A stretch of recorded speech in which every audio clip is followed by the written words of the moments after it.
자, 이번 시간에 이제 학년별로 어떻게 교과가 다른지 좀 살펴보도록 하겠습니다.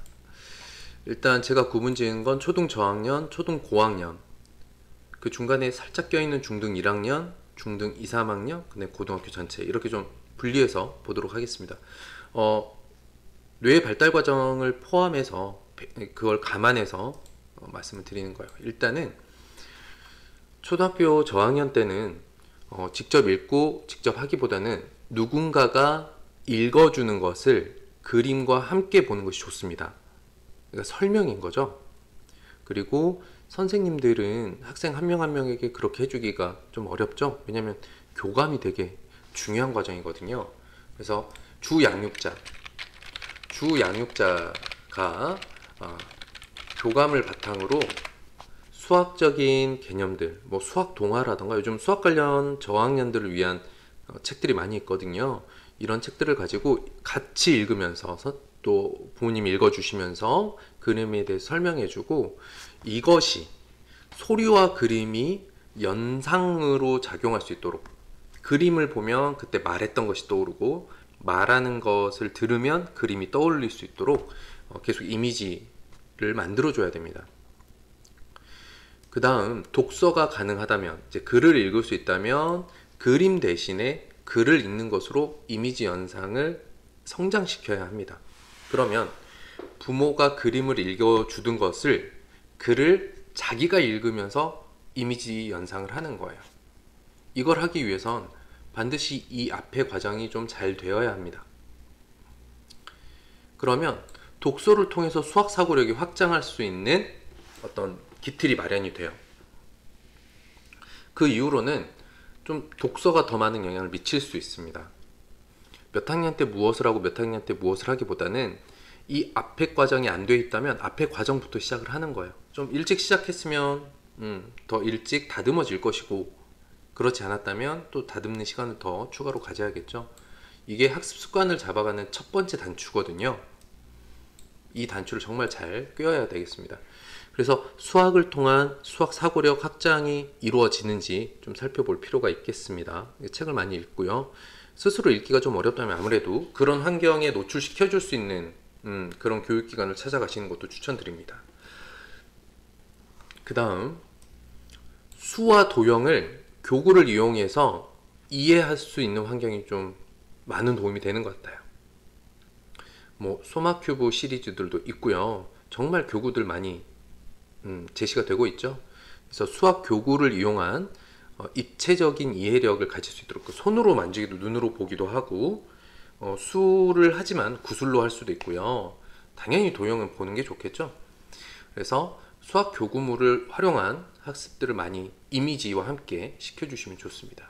연산학습, 제일 많이 떠오르는 게 뭐 구몬 학습인가요? 가장 많이 하는 게 가정 내 학습지, 기탄 수학.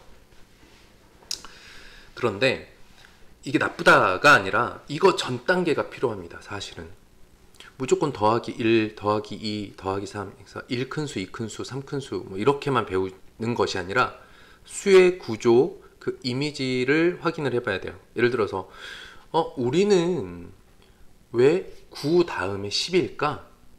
그러니까 9 다음 숫자는 정의 내리지 않고 자릿수를 하나 옮겨서 다시 1부터 시작을 하는 거죠. 이 과정 대단히 중요한 설명이거든요. 그러니까 십진법이죠. 그러니까 수학적으로 보면 기수법인데, 기수법 중에 우리는 십진법을 현재 사용을 하고 있잖아요.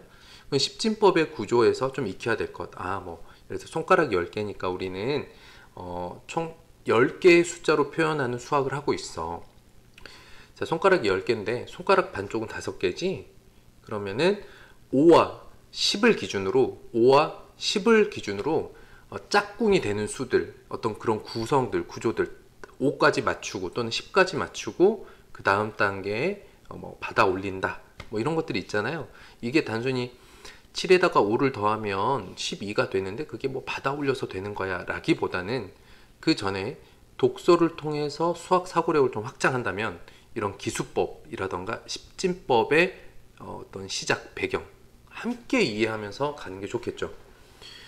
그 다음 연산의 원리와 법칙을 이해하면 되겠습니다. 뭐 더하기 빼기, 뭐 곱하기 구구단, 그리고 패턴 드릴링은 제가 축소라고 했는데 이유는 뭐냐면요. 워낙 많이 해요. 지금 아이들이 패턴과 드릴링을 엄청 많이 합니다. 1큰수 한 번 배운 다음에 한 20문제, 30문제씩 풀죠. 그럼 2큰수, 3큰수 할 때마다 뭐 이만큼씩 많이 푸는데요. 그게 나쁘다가 아니라 그거 하기 전에 이 수의 구조가 이미지화 되었는가, 연산의 원리와 법칙이 이해가 되었는가, 이 부분에 힘을 많이 실어야 되는 거죠. 그러다 보면 패턴 드릴링에 할당할 수 있는 시간적 한계는 더 줄어들어요. 이 나이 때는 최대 학습 시간은 20분에서 30분을 넘기가 좀 어렵잖아요. 그 수학 공부하자라고 해서 20분간 계속 똑같은 계산만 하고 있으면 지치죠. 그리고 실제 실력이 늘어나느냐, 그것도 좀 애매합니다. 그래서 연산학습은 반드시 이런 수의 구조에 대한 이미지를 확인을 하고 연산의 원리와 법칙 같은 배경 같은 것들을 좀 풍부하게 익힌 다음에 그 다음에 패턴과 드릴의 과정으로 들어가면 좋겠습니다. 그 다음 단원별 학습입니다. 단원별 학습은 좀 평면적이에요. 제가 평면적이다, 입체적이다라는 기준은 이겁니다. 그래서 1단원을 배운 다음 1단원 문제만 풀어요. 아주 평면적이죠. 연결이 그냥 선으로 연결되죠. 1, 2, 3, 4. 그쵸? 근데 융합 창의사고 문제는 뭐냐면 이 문제는 어느 단원의 문제는 아니에요. 그러니까 여러 단원의 수학의 여러 개념이 한데 모여서 만들어지는 문항들, 그리고 실생활에 어찌 보면 연결되어 있는, 실생활에서 볼 수 있는 상황으로 문제가 만들어지는 이런 문제들이 입체적 활용 능력이 많이 커질 수 있는 수학 문제들입니다.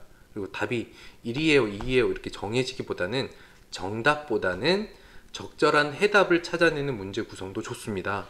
그래서 초등 저학년 때는 당연히 단원별 학습을 통해서 연산도 익히고요, 패턴 드릴링도 해서 그 해당 단원의 내용을 잘 이해해야 되겠지만, 그리고 난 다음에 반드시 서로 다른 단원들 또는 이것들을 적용하는 상황이 다른 문제들을 반드시 접해봐야 합니다.